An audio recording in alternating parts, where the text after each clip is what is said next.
Hello, everybody, and welcome to the War Room. This one is for the UFC 266 main event. Alexander Volkanovski defending his belt against Brian Ortega. Okay, both of these guys have only got one loss on their record. Volkanovski's was from a good while ago, and I believe it was at welterweight or something higher. I think it was a welterweight. Brian Ortega obviously is, his losses to Max Holloway in his title attempt. 22-1 for Volkanovski, 15-1 for Brian Ortega. So a 2-inch height advantage for Brian Ortega, but surprisingly, the reach advantage goes with Volkanovski. He's actually got a 2-inch reach advantage. It says on here that Brian Ortega is a switch stance fighter. Volkanovski is orthodox. It says Brian Ortega is a switch stance fighter. Now, I would say he's a switch stance based on a percentage of about 70% southpaw and 30% orthodox. He's kind of like the flip version of Max Holloway, who's kind of 70% orthodox and 30% southpaw. He does switch his stance, but there's definitely a preference for southpaw, especially when he's boxing. It seems the key component of Volkanovski's game is pressure. That's what we saw in the Max Holloway fight. The first one, I feel like it was a better example. I feel like the second one was definitely closer, and I could score it differently every time I watch it. But definitely the difference is the pressure and the volume that Volkanovski is able to generate, the pace that he's able to put on people, the way he not only changes his direction but kind of changes his rhythm. I mean, he kind of darts across and makes people feel very agitated. It feels quite erratic from the opponent's perspective. It reminds me of something that I heard an old boxing coach say once. It was like it was stay on his nerves, like stay on his nerves. Like, when somebody kind of like there's like you're trying to focus on something, there's a load of stuff going on in the background, and it's getting on your nerves. It's like there's too much going on, there's too much input, and it feels like you're being feeling overwhelmed. That's what you see in Volkanovski's fights with most of his opponents. You look on their face. Aldo was a good example. Mendez is a great example. You can see on their eyes they're not conscious and thinking of their own game plan. They're responsive to whatever they're seeing in front of them, which is so chaotic that they kind of can't get a read on it. And constantly their central nervous system is firing. And something that Volkanovski does really well. And I've only really seen this kind of pacing in like the lighter weight Muay Thai fighters. Like Rodtang's a good example of someone that has a constant pace where in that moment of breath after he's struck, that's where his opponent goes, and he just doesn't quite give him long enough to go. He always beats him to the punch. So not only is there's an erratic timing, as well as that chaotic lateral movement that he does, constantly moving from one side to the next. But then he's got this pacing with his striking. Like if he hits you with a 1-2-3 combination, you've only got a second before he steps back in with another combination, or before he level changes, or before he clinches, or as we learned in the Max Holloway fight, before he smashes your lead leg. It's that chaotic beat, like someone that's not playing drums correctly, and you kind of can't get the timing of it. It fries your brain, it fries your nervous system. And I mean, we've seen it with, say, like Darren Till when he fought Wonder Boy. There was a lot less volume in that fight, but the same thing was happening. It feels like electricity, like a static. The difference is Volkanovski does that as well as bombarding you with a high volume of strikes. So on the flip side, what does Ortega do with that? Well, I think we've seen a different Ortega in his last fight against Zombie than we saw all the way up, and including the Max Holloway fight. It's almost like he turned a corner psychologically. Like all of a sudden, he realizes that he's got to be able to pace himself and manage the fight instead of just kind of working off what was in front of him. There are a few fights in Ortega's career early on where he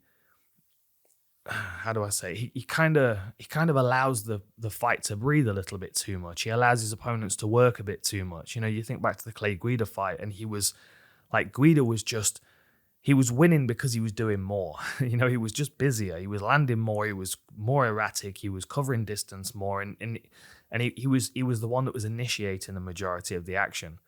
So, and same with Moicano. The fights kind of slip away from him, and there's been times when we've been going into that third round with an Ortega fight, and the commentators are saying, well, he might need a finish, and then he gets one. I love the fact that he's able to pull it out in the third round. And as that was happening, you kind of start thinking to yourself, well, maybe he's a 5-round fighter. Maybe he's better if he's got a round or 2 rounds to read the person, and then he starts picking up his pace. When he fought Max Holloway, I felt like he tried to undo that part of his natural instinct, because that's what Holloway does, right? Holloway starts off quite steady and he tests his opponent, and then he builds into a pace where he's very accurate and high volume as the championship rounds arrive. I think Ortega took the initiative and tried to jump on Holloway early. He tried to pressure him early, and I don't think it worked out for him. It didn't suit him. And when it came back to his last fight against the Korean Zombie, that's when we saw that the previous version of Brian Ortega more sure of himself and what his game was, because he was patient and he was calm, and he just did enough to keep Zombie on the outside. Just kept stinging him, working that lead leg. I mean, he was, every time he kicked that lead leg, he was kicking it with bad intentions, especially the first kick he landed in about the first 10 seconds. Smashed that lead leg, and then he was just picking at him all the way through. And Zombie was there to be hit. Like, he was kind of hanging on the front foot and trying to wait for a moment where he could counter something, and Ortega never gave him that moment. Now, if he can do that against Volkanovski, he can certainly start to slow the fight down to his pace. If he doesn't, then he's going to be reactive, and it might be too much for him, and he might start to get overwhelmed. But if he's able to establish his jab, start working some of his low kicks and his hop side kick to the thigh or the hip, and manage that distance a little bit, then he might be able to hold Volkanovski on the outside and prevent him from getting into his rhythm. If that's the case, then he can start setting up other things like, obviously Volkanovski will get more aggressive because he'll try and cover distance, and that's where, the different attacks of Brian Ortega come into play. We've got obviously the beautiful spinning elbow. We've got nice rising attacks with his knees and with his uppercuts. He smashed Frankie Edgar with that lead elbow and then finished him with the uppercut. Perfect techniques for people that are coming down the center line and lower down. They're level changing, or they're dipping their head as they're coming over the top. Those uppercuts and knees that Ortega uses are going to be really valuable in this fight. But he doesn't want to be forced into that range straight away. He wants to hold Volkanovski on the outside, use that jab and use his kicks so Volkanovski's not just overwhelming him. Then once he's primed, then he can let him past that guard and start working those uppercuts and knees, and then, potentially work that guillotine, because that's the kind of the crescendo of his game, really, is the guillotine. He's got great neck attacks, and he can go from one to the next and adapt, submissions. You think back to the Brandao fight where, he wrapped his neck with an anaconda, chased him to the floor, took mount, and then took a triangle from that. Just beautiful work. Same with Cub Swanson. He jumped guard, he was on a guillotine, and he actually readjusted in the air. He's got a great ability to understand the fundamentals of the submission and fix them in the moment, in a chaotic moment. So Volkanovski's got to be very careful. He's got to be very sure of his game plan. Does he want to grapple? Does he want to level change? Does he want to clinch? Because that's what we saw against Korean Zombie. Zombie is a good grappler. He didn't want to grapple with Ortega, even when there was no solution to the grapple. It went to the striking, and when Zombie was on the outside and he was getting hurt. Even when Ortega level changed to take Zombie down, it was Zombie that was defending takedowns, like he was having success on the feet. So that may show you what other opponents think of Ortega's ground game, how much they respect it. And with that in mind, if you're Volkanovski coming into this, knowing that half of your game is high pressure striking and half of your game is high pressure top control striking, you might lose 50% of your game just based on the fact that this guy you're fighting might be able to sub you from any position. And it's not like Ortega's lazy off his back either. Even if Volkanovski's able to take him down and get past the guillotine, not get his neck snagged in the process, then he's in Ortega's guard. And then he's got to deal with elbows from the bottom, which opened up Thiago Tavares. He's got, like I said, he's got arm bars and triangles that he's set up. His nickname's T-City for Triangle City. You just can't hang out in his guard. It's not like it's a safe position to work. If Volkanovski's on the floor, he's got to be getting around past the guard. And the thing with Volkanovski is he grapples to the extent that he needs to strike. So first of all, as he's coming into range, he uses his strikes to the head to bait the person to counter, and then level changes underneath. The last thing he wants to do is to be level changing cold. So by using that high pressure, erratic style and level changing and coming up with punches and, constantly mixing the levels up and staying on his opponent's nerves, he might be able to throw and engage Brian Ortega to swing so he can clean level change. So let's say, supposing he's able to do that. He gets in on Ortega's legs, he sweeps him to the side, and bam, he's in side control.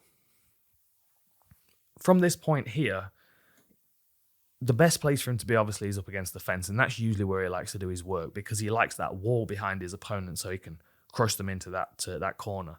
But from there, he's very good at building frames and posting and pushing people away. At no point does he start to kind of wrap himself up and intertwine with the grapple. He doesn't even entertain it.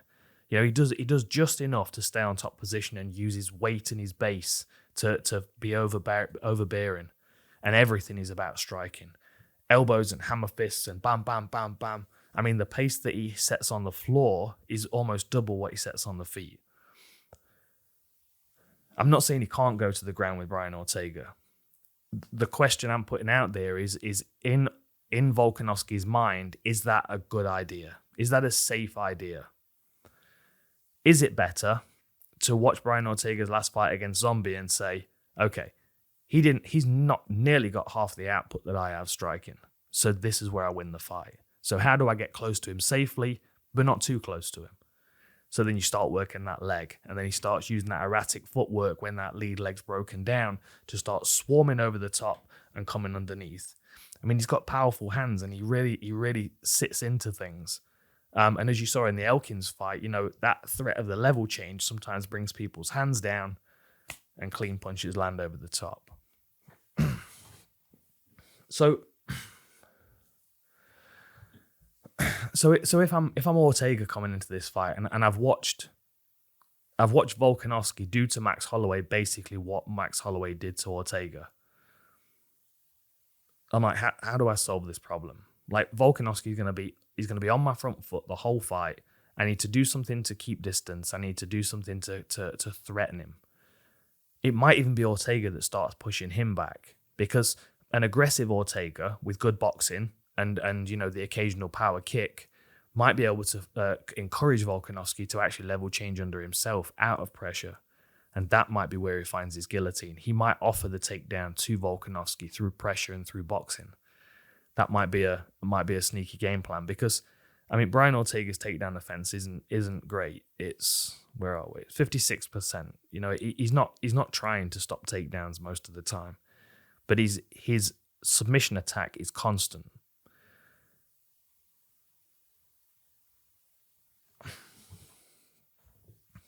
It's an interesting fight. I keep going back and forward in my head with it. Like, I could go and go, okay, well, Volkanovski he's just too busy. He works too much. His footwork's too good. He's too, he switches his timing so regularly, and he, you never know when he's fully committing to something. It's a bit like the way Darren Till kind of bounces in and out of range.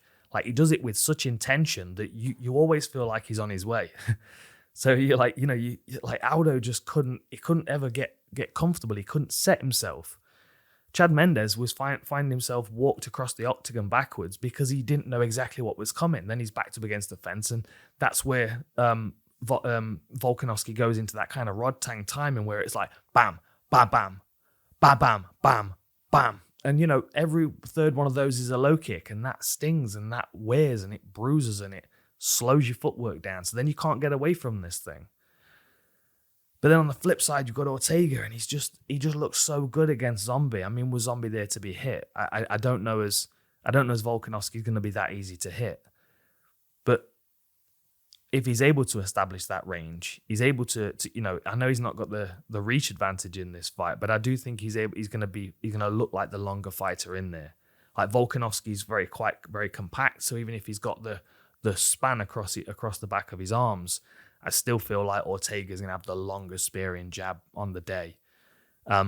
but he's got to manage that space between the two. The last thing he wants is Volkanovski filling that space in front of him and throwing a barrage of punches and kicks, because then he's going to find himself working when he doesn't want to, and that is exhausting. This is a really interesting fight. I only think we've already seen one version of the new Brian Ortega, and I'm still not sure on Volkanovski Holloway 3 and how that would go, because, again, Holloway's raised his game again since as well. So we've got a real interesting little group of guys at the top here that could all beat each other on the same day. This one's a coin toss for me. I'm really looking forward to it. Enjoy the fight. I'll catch you next time.